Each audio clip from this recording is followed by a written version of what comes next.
Everyone, thank you for joining us on this premiere episode of Breakthrough, which we're so proud to bring to you. This show is a collaboration between Leaderonomics and Opeaklife. My name is Lisa Wong. I'm a transformation coach at Opeaklife and Mindvalley and a former anchor at ESPN.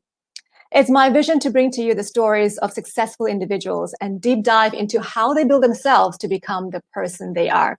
Very often we think that a person's success is down to a skill or a set of strategies they implemented well. But allow me to let you in on a secret. In transformation coaching, we know it's more than just strategies, skills, or techniques.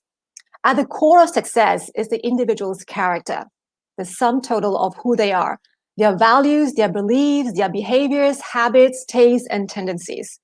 So everyone who is joining us live, if you experience a new insight, a new perspective that you go, no, that's a great insight, or a very useful perspective that you feel it's a belief you can use to positively enhance your life, now that's a breakthrough. So I want you to share with us, be conscious about it, and celebrate when that happens. Now, if during the show you have any comments, please type them in the chat box, and our producer, Shasi, will let me know. Now I'll pause and take those comments when it's right. So stay tuned, okay? Now I'm super excited to introduce to you my guest. He's a former foster child, NFL football player, competitor on American Ninja Warrior, best-selling author, life coach, and entrepreneur. He's also a speaker and success coach. Please welcome my guest, Anthony Trucks, who teaches people how to design and build better lives and businesses by learning how to access the power of their identity, to tap into their full potential and make shift happen. Welcome to Breakthrough, Anthony. We're so happy to have you here. Now, I know it's 5:30 a.m. where you are, and that says commitment. Thank you for doing this.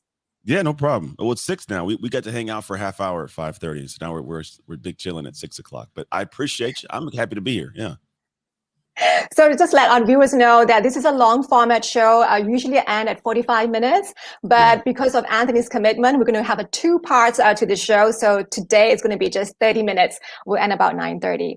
Now, Anthony, we're going to deep dive into your story. You have a remarkable life story, one that begins with perils at childhood. So can you share with us your story? Yeah, I was given away by my mom at 3 years old. She said, I don't want my kids anymore. And so she threw us pretty much away into a foster care system that was really heinous, didn't treat us well, just wasn't very good people. And so we dealt with a lot of different trouble. So I started my life feeling like I didn't matter, even to my own mom. And so on top of that, the people that did take care of me did it very poorly. So that was my childhood. And I was finally adopted 11 years later at the age of 14 by a very poor all-white family. So my childhood was a pretty difficult one. Now, I know that you were placed in foster care and then you were adopted. So at the age of 14, you wrote this on your website, that you were self-aware as a kid and you recognized your patterns, which always started with setting a goal, hitting a wall, overcoming that wall, and finally achieving the said goal. Yeah. Now, that's a pretty young age to be insightful with goal setting and goal achievement. How did this happen?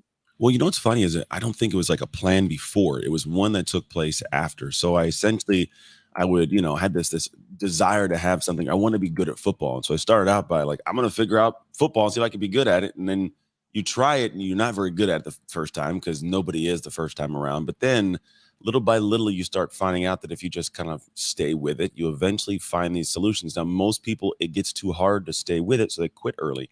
And I came to find that, well, if I just set a goal, right, and I just don't stop, it might take me longer than somebody else, but inevitably I will succeed. And so when I had that sense of knowing, I just went. And the reality is, like, for me, what else am I going to do? Like, a life up to then, it sucked. There wasn't much going on. So it's like, I could either sit here and be sad about it or just do it because I got nothing else to do. And it just became something where over the years, I got better and better at it. Wow. Wow. From those goals you set for yourself as a child, you entered into the NFL. Tell us about that part of your life. Yeah. So when I got, after high school, which was, my young age and playing football, I got really good at the game of American football in high school, which is for us, I guess it's pre-college. I don't know what you guys would say. What do you guys call like the high school? Elementary? Secondary school. Secondary school. So I love it. There's always something different in each country. So secondary school. Then when we got to uni, which would be university, right? You guys call it uni? I know what you guys may call it. So when I got there, we also had our college teams and played the University of Oregon, which is an American college. And so I played football there. And then I got a chance to play it professionally at the highest level in the world in the NFL. And so like that was a really cool experience, but it got cut short because I tore my left shoulder. And next thing I knew, I was no longer a football player. Wow. Wow. So I know by reading your history that your career lasted about 2 months in the NFL due to this injury, 3 and years. almost over Two three months. years. Yeah, 3 years into well, I got hurt in my third season. It was my third team, third season. It's weird. Don't worry, you don't feel bad. It's weird. It's all over the place. Okay. Okay. All right. So you didn't get to play big time? Is No, that why you didn't have any statistics? yeah. So I didn't get to play real time. Yeah, so it was very short, and just you get in, you get hurt, and you get out, and it was all over the place. You just get picked up and cut, and picked up and cut, and it's always a tornado, man. It's a weird experience to be part of, to be honest. Right. Now, I know also almost overnight you were without a job, a great job, Yeah, and you had to support your wife and children. yeah. So when I Okay. came home, the thing is whenever you play in the NFL, you're getting checks. And so like, it's good. And then you come home and like there's no more checks. So no one's paying you money anymore. And you got to find a way to create life on your own. No one's teaching you, there's no coach overseeing you. And so I came home and I started a gym business, fitness. I was like, I'm going to teach people how to be in shape because my degree is in kinesiology, my undergrad. And to be honest, business is hard, very, very hard. And so when I first got into it, I didn't realize this. And I found myself in a situation where I was doing just nothing I needed to do to make the money. So my wife is at home with our 3 kids. I'm at this gym business trying to figure it out, and everything goes crazy. And at one point, I was looking at being evicted and going bankrupt. And so, yeah, it was very hard, and it did not get easy for like 6 years. Wow.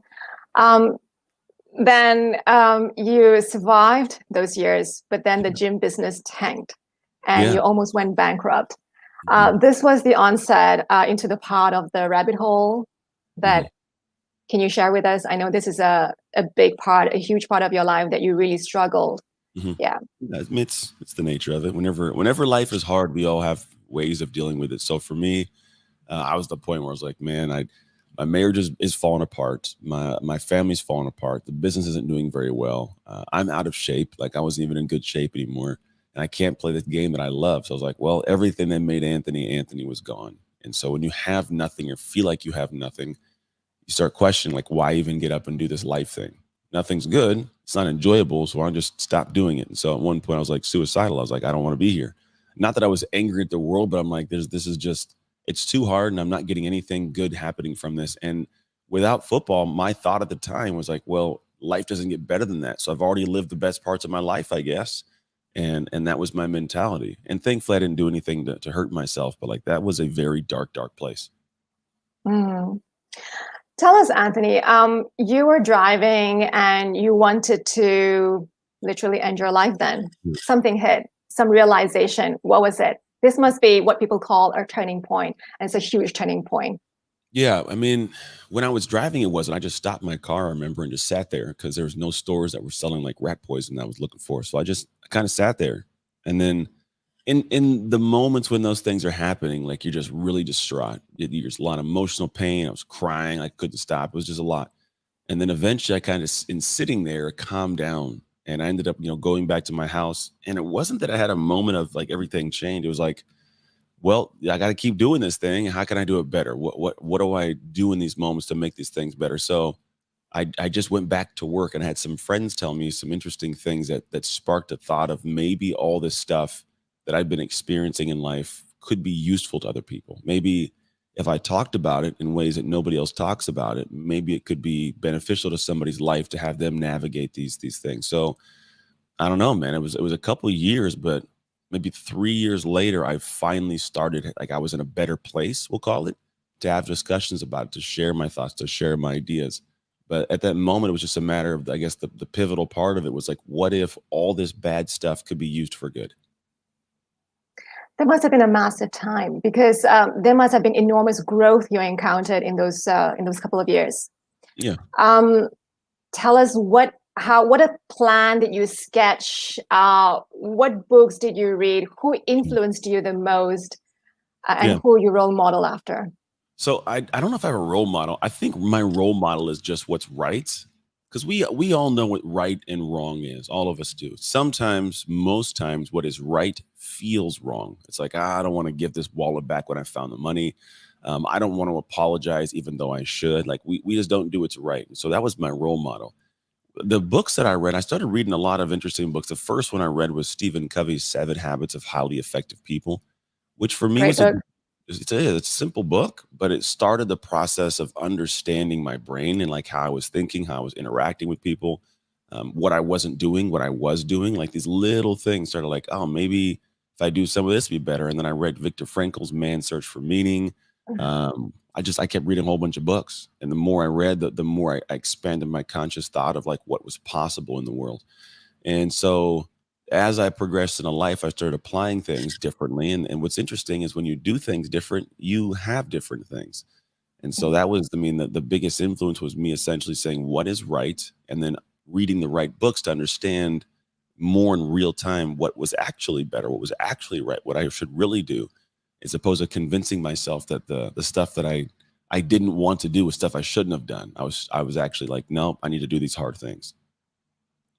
So what was the upgrade? Because I know during this time you also, excuse me, That's okay. you also encountered this massive change, this identity shift, Yeah, that was later. going into character. And we know in life coaching, in transformational coaching, it's all about the individual. Who are you deep inside?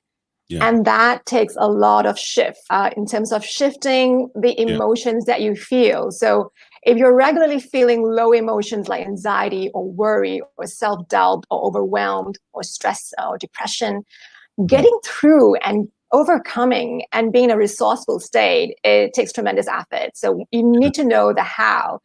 How did you do it, Anthony? Yeah. Well, it wasn't until like 2016, to be quite honest. It wasn't like it happened, a decade and a half ago. It was fairly recent, like 5 years ago. And the reality is we all remember these moments, and we have to figure out. For me, I'm a logical guy. I played football. I need structure. So there's a spiritual side of me, and I get that. But I was like, I need to have some kind of proof in my life. And so a lot of what I focus on is what are the things that I'm actually able to do or build or see and show myself like, look, you're good at this, or you're great, or you can do it. And to be quite honest, like without those moments, I can watch a motivational video all I want, but I walk away, and eventually I don't have much. So what I did is I went and took a look at my life, and I said, what am I not seeing about my life that I need to work on? Because everybody has something to work on, but a lot of us don't want to see it. Because if we do see it, we're going to feel bad, because we're going to have to realize and own up that like we're not being the best that we can. And that doesn't feel good for most people. So they avoid it, or they distract, or they make excuses. And for me, I was like, I'm tired of making the excuses. And so what is it? And the more I would uncover, the harder it was. But the more hope I had that I could improve my life, because I now knew what to work on. So I would go and have conversations with people. I would do the hard work of, of owning up to things and apologizing maybe, or I would do extra effort that wasn't my typical thing I would do.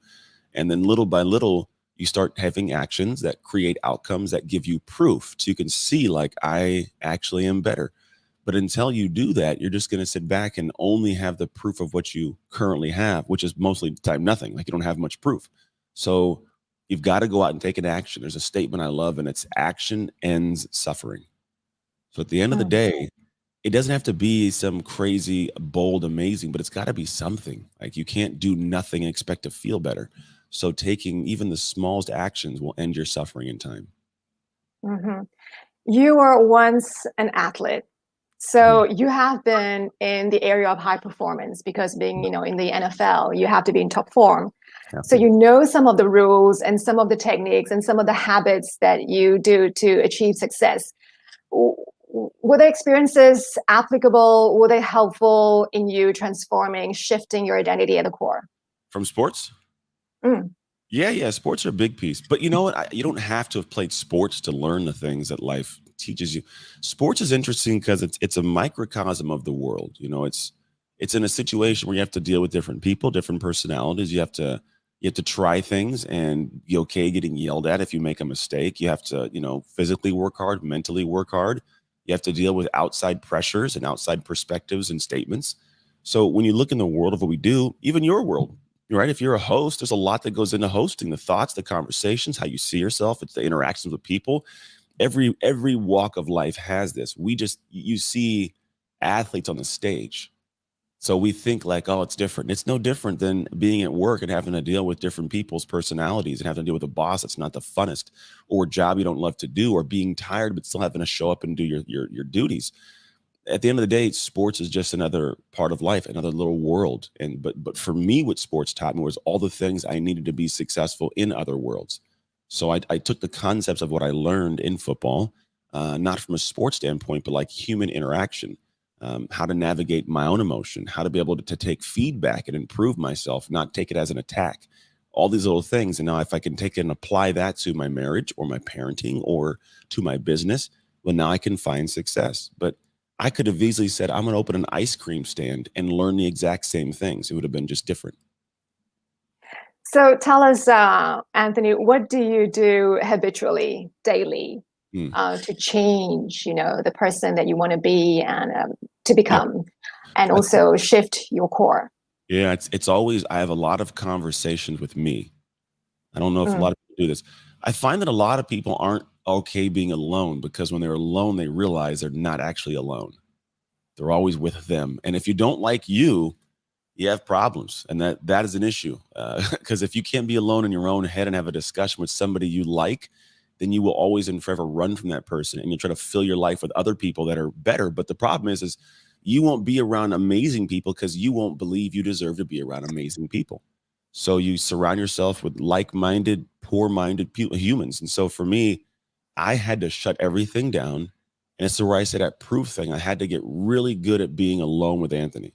And so I constantly have conversations with me like, did I do a good job? Like, was I a good dad? Was I a good husband? How can I be better? I asked myself this question, a real question. Here's what it is. What will make the next moments of my life better? And it sounds odd, but here's why it's an important question. Because I'm not asking, what do you want to do next? I'm asking, what will make the next moments better? And I know right and wrong, and I know what should be done. And I usually find that what will make my life better, I do not want to do, but I need to do it. So maybe it's you got to get up and go, go get a workout in. Maybe it's you got to go and make some food. Maybe you have to go and apologize to that person that you wronged. That would make the next moments better. It'll be hard, but it'll make it better. And so that simple action alone, it puts me in a place where I'm consistently doing the right thing. So I don't have to do like apologies, but I'm doing the right stuff all the time. And my life is constantly in an upwards projection, like an upward trajectory. How did you combat the feelings of fear, the feelings of self-doubt, did you have anything to do with where you have this imposter syndrome because you're shifting yourself? Well, it feels out of character. To do different things will feel out of character. And the problem is people hear the out of character like it's a bad thing. But what if it's a good character? What if it's a better character? It's still out of character and it feels funky because like, this is me. I don't want to be down here anymore, but I want to be up here. But that's still a trajectory. That's out of character to go to the higher level self, right? So for me, you're going to naturally have the feeling of, oh, I don't know what I'm doing. And I think too many people are trying to attach themselves to the outcome of being great already. I attach myself to the effort. So I identify as a guy who puts the right effort in. So if I want to try something new, say I wanted to be a host on ESPN like you are, right? I wouldn't go out there and be like, I'm the best host in the world. No. Day one, I'd be like, look, I have aspirations of being great at this. I'm going to do whatever it takes to consistently show up and do the hard work. I know I'm going to fall on my face. I'm going to mess words up. Producer's going to get mad at me. I know it's going to happen. I'm not going to do it on purpose, but I know that when that happens, all I have to do is just take the feedback and get better. Right. So I think football is a great thing for this because you naturally are going out in this field every day going, I don't know if I'm any good at this. Right. But you get okay with just getting in every play. Every play is a new play. So yes, I face fear. It's the natural thought of what could go wrong. But at the end of the day, I am hopeful because I have proof that if I just stick with it, I'll be fine. And all of us should. Every day is proof that you can get through a day, So if we apply it in that concept, the fears of what could go wrong, it's much, much less. And to be honest, like most of the fear we have is how we're going to be viewed. How's somebody going to see me if I do wrong here? But if you're telling the world and you're telling people, look, I'm trying, I'm going to stumble, then you get grace if you do. So it's not that scary in the first place. How did you deal with pride? How did you deal with that ego part of yourself? Man, it was hard in the beginning. It's one of those things that when I first started, I was this football guy. I played in the NFL. I'm better than everybody, because I played professional sports. And the reality is, I just because I'm an athlete doesn't mean I'm any better. In fact, I am far behind the regular world. Like when I got out of the football, I have peers that have been in the work world for 8 years. I'm 8 years behind most people, and I can't go around and tackle people to get paid. I'll go to jail, right? So the idea is like, how do I get better? And so for me, I had to get rid of the ego because that's what I call everyone's greatest obstacle, ego, and it'll seriously keep you stuck because you'll think like, I don't need any help. I got this. No, you don't. No, you absolutely do not. So if you can pull the ego back and again tell yourself like, I'm okay giving effort. I'm okay trying something and not being the best right now. If you attach your ego to the effort, your life is different because now you're willing to try anything because what you're looking for is to look in the mirror and say, I did the best I could. That's it. And what's cool about that, if you do that over time, you'll get to those great destinations of more money, a better house, a better, body. You'll have all that stuff because you're doing the effort. But if you're only happy when you get to the outcome in the end, it's going to be a long, hard journey that you probably won't finish because eventually you'll just give up because it hurts too much. Mm, mm. Did you journal your experience, Anthony, with this whole thing about, when you journal? And that's where I coach. When I coach, I use this methodology where if you meet with blocks, if you meet with hindrance, then it's all about, this whole CANI, this constant and never-ending improvement, So for you, was it a journal experience and constantly navigating that course? You know what it was? I did a video every day for 1,333 straight days. It was, I didn't miss a day, 3.65 years. I didn't miss a day. And I wanted to stop at 333 because it's a specific number. And it's an angel number that means that the powers that be are in agreement with your direction. So I wanted to go on this path. I was like, I did a good job. So anyways, the thing for me is the more I did it, that was my journal. That was me sharing with the world thoughts and ideas in real time. So every night, 90 seconds of just a thought. And it was me kind of going through life. And if you watch them all, you'll see my life. Like if you take a snapshot of one, it's just one. But if you watched all 1,333, you'd see me grow up. You'd see me transform over time, which is kind of interesting. But that was my journaling. And I think part of it's catharsis, but it's also a matter of like you're spending time understanding life. I think wisdom doesn't come from experiences. It comes from recalling or paying attention to the experiences. There are people that are 60 years old who have double the life experience of mine maybe, but have like half the wisdom. And the only difference is that I watched my life and said, what am I seeing? What is showing up? What did I learn? What should I not do? Right. And that was the journaling kind of process. The more we can do that as humans, you don't have to write it down sometimes or share it. I think you can and should. But if you just pay attention to your life, it'll teach you way more than you realize. Totally agree. Totally agree. Well, I'm a little bit disheartened because we only have 2 minutes left with Anthony. I can't wait to catch up on the second session, Anthony, in the next 30 minutes, sometime when you're free. We're going to open up to questions. Any comments from you guys who are watching? We're so thankful. I know that I have a lot of coaches at Mindvalley who are tuning in, a lot of friends as well, and everyone who is watching. Thank you so much for joining. If you have any comments, if you are awed or touched or inspired by Anthony's story, do share, your comments, your feedback. So, Anthony, now this is the journey where you experience so much. So, when you have to look back at your life now, right, and looked at all the low points, I mean, the attempt to take your life, and your marriage falling apart, and a business that tanked. What is that? What is the meaning that you're assigned to all those low experiences in life? So I think for me, the meaning of life is it's to have more good experiences than bad. So the meaning, we are meaning making machines. We place honestly a lot of everything in the wrong buckets though. Like it's a matter of understanding more of how I choose to see life. Man, I gave all those things a meaning of like lifting the weights of life. If I want to be strong in life, I got to lift weights, right? Physical, but if I want to be strong in like mental and emotional life, I got to lift the weights. And so a lot of people are trying to get stronger, but they're leaving the weight room. You know, they walk away from the workout and wonder, why am I not stronger? Well, you in the middle of problems, you run. So for me, I faced them and I figured them out and I lifted the weight of it and went better. And that's a lot of that's like the process I went through is in my book, and it's called the Shift Method, but it's in the book Identity Shift that comes out Tuesday actually. And I walk through the process of doing this, like the how is in there. So if people get that book, you'll be able to see kind of like the actual frameworks and methods of doing this. Wonderful, wonderful.